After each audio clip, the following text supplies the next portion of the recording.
পিয়ারা নবী সাল্লাল্লাহু আলাইহি ওয়াসাল্লাম বলেছেন, যখন রজব মাস আসতো তখন নবী করিম সাল্লাল্লাহু আলাইহি ওয়াসাল্লাম একটা দোয়া পড়তেন।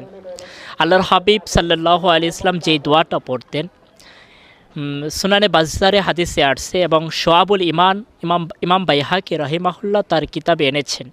যদিও হাদিসের সনদটা দয়ীফ, কিন্তু ফাজাইলের ক্ষেত্রে দয়ীফ হাদিসের উপরে এটা আমল করা যায়। নবী করিম সাল্লাল্লাহু আলাইহি ওয়াসাল্লাম বলেছেন, আনাস রাদিয়াল্লাহু তাআলা আনহু তিনি রিওয়ায়াত করেছেন যে কানা রাসূলুল্লাহ সাল্লাল্লাহু আলাইহি ওয়াসাল্লাম ইযা দাখালা রজব, যখন রজব মাস প্রবেশ করত তখন নবী করিম সাল্লাল্লাহু আলাইহি ওয়াসাল্লাম একটা দোয়া করতেন, আল্লাহুম্মা বারিক লানা ফি রজবি ওয়া শাবান ওয়া বাল্লিগনা রমাদান। হে আল্লাহ, আপনি আমাদেরকে রজব এবং শাবান মাসে বারাকাত দান করেন এবং রমাজান মাস পর্যন্ত আমাদেরকে হায়াতে তাইয়্যেবা আপনি বৃদ্ধি করে দেন।